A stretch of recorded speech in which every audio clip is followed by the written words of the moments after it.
Very good morning, class, and welcome to your e-learning classes of economics.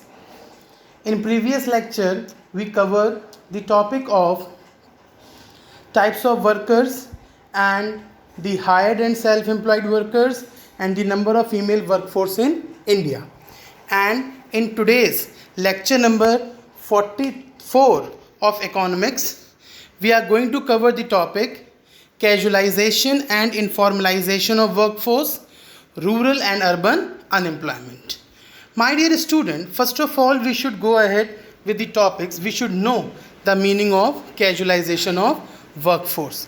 Actually, it refers to a situation when the percentage of casual hired workers in the total workforce tends to rise over time. जब हमारी total workforce में casual hired workers की situation, I must give you an example to get remember what is casual hired workers. Basically, the workers who are on the daily wages. Daily wage earners are the casual hired workers.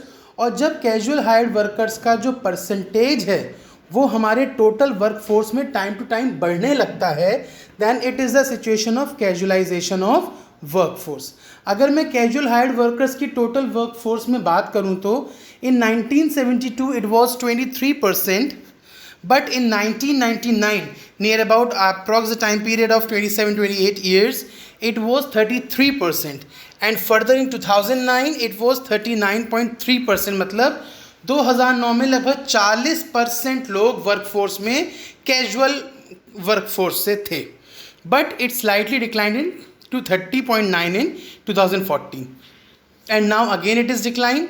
Right now, if we take the data of 2017, then 2017 statistics says that it is 24.9% approximately. 100 में से 25 लोग अभी भी casualisation of workforce में depend करते हैं. Now after casualization, the next is your informalization. Basically employment को दो कैटेगरीज में क्लासीफाई किया गया है. Number 1 is your formal sector employment and number 2 is your informal sector employment. Formal sector क्या होता है? It refers to organise sector of the economy. ये organise sector of the economy को कहा जाता है. इसमें सारे गवर्नमेंट डिपार्टमेंट्स आते हैं, सारा पब्लिक एंटरप्राइजेज आता है, सारा प्राइवेट एस्टेब्लिशमेंट आता है, जिसमें 10 या 10 से ज़्यादा वर्कर्स एक ऑर्गेनाइजेशन में काम करते हैं, वो फॉर्मल वर्कर्स कहलाते हैं. सो इनफॉर्मलाइजेशन क्या हुआ?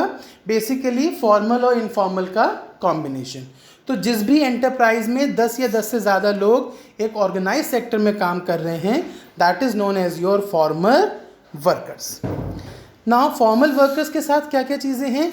दे आर, ऑल्दो हम ये रेगुलर वर्कर्स में पढ़ चुके हैं, again we are going through it कि फॉर्मल वर्कर के साथ क्या क्या चीज़ें होती हैं. Number 1, they are entitled to social security benefits like provident fund, gratuity, pension etcetera. Gratuity, pension, provident fund, ये सब कुछ फॉर्मल वर्कर्स को मिलता है. They can form their trade union as well. वो ट्रेड यूनियन भी फॉर्म कर सकते हैं, right. They are protected by various labour laws against uncertainties of the market.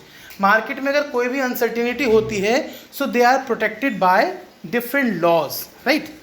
After that it's your informal sector. What your informal sector says, it refers to an unorganized sector of the economy. Informal में क्या आता है? Unorganized sector of the economy. It includes all such private enterprises which hire less than 10 workers beside farming and self-employment venture.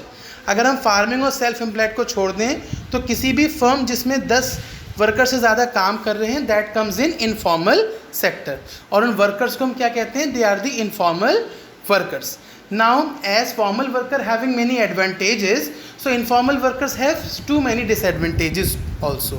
Number 1, they are not entitled to social security benefits. उन्हें किसी भी तरीके का social security benefit नहीं मिलता है. Informal workers cannot form trade unions. वो अपनी trade union भी नहीं बना सकते हैं. They remain unprotected by labor laws and are therefore highly vulnerable to uncertainty of the market. वो जो हैं उन्हें कोई लेबर लॉ का प्रोटेक्शन नहीं है, इसलिए मार्केट में जब भी कोई प्रॉब्लम आती है तो सबसे ज़्यादा असर उन पे दिखता है. Have a live example of corona, COVID, right. जो फॉर्मल वर्कर्स थे, they were still earning something, जब फॉर्मल वर्कर थे they were still earning something, but when it comes to informal worker they are just sitting empty handed, empty vessel, empty handed. Now what is informalization of workforce?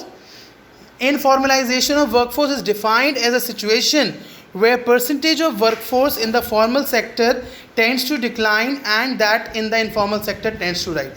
जब formal sector में आपको इन्फॉर्मलाइजेशन से पहले मैंने formal informal sector क्यों पढ़ा है, ताकि आपको ये समझ आ सके कि इन्फॉर्मलाइजेशन क्या होता है. इन्फॉर्मलाइजेशन ऑफ वर्कफोर्स का मतलब होता है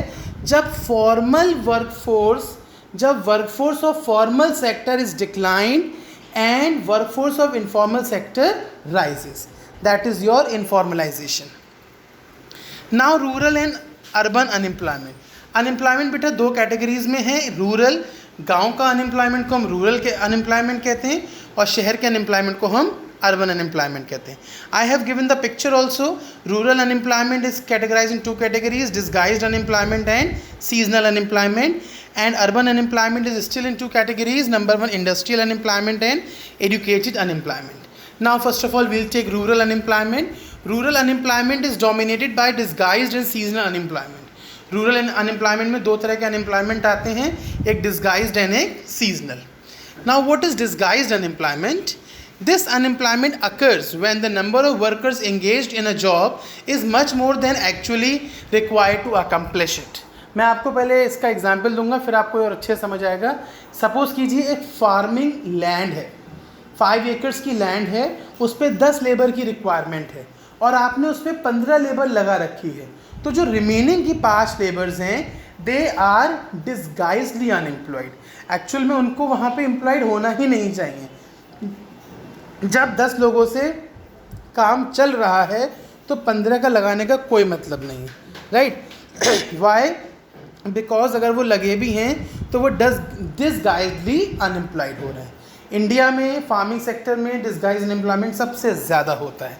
एक फैमिली के 5 मेंबर्स हैं, रिक्वायरमेंट 3 की है, तो बाकी 2 घर पे क्या करेंगे, चलो तुम भी खेत पे चलो. This is the problem of disguised unemployment.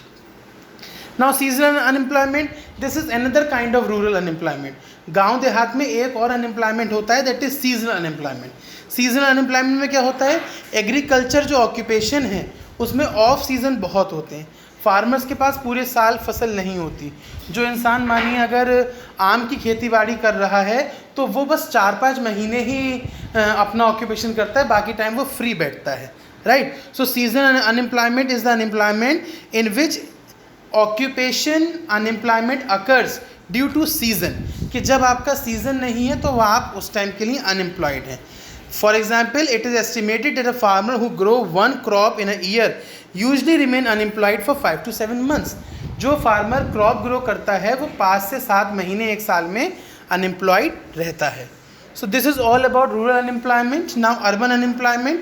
Urban unemployment is more like open unemployment and disguised unemployment in rural areas.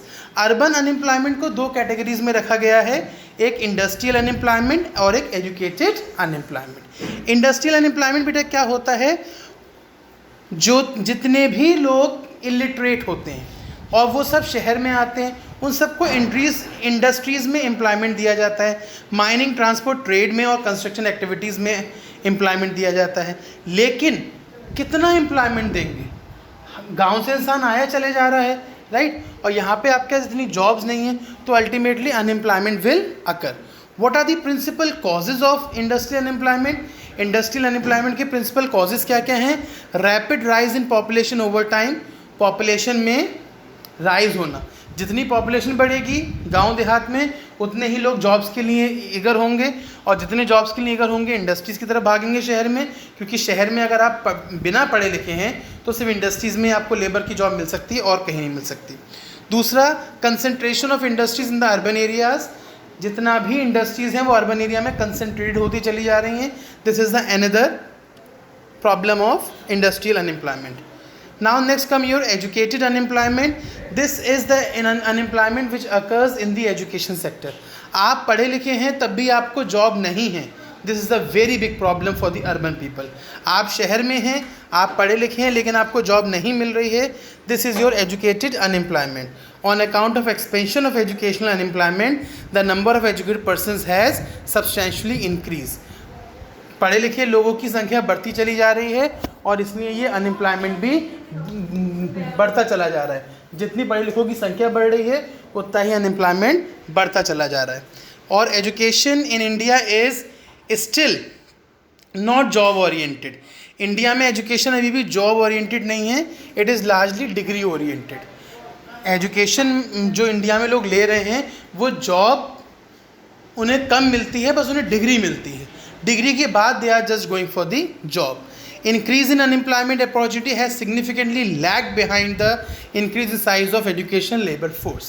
Actually unemployment opportunity इतनी कम हो गई हैं कि जो एजुकेटेड लेबर फोर्स है उसका साइज़ दिन पे दिन बढ़ता चला जा रहा है. राइट. तो आज हमने कैजुअलाइजेशन पढ़ा, इनफॉर्मलाइजेशन पढ़ा और रूरल एंड अर्बन अनएम्प्लॉयमेंट पढ़ा. That's all from this lecture.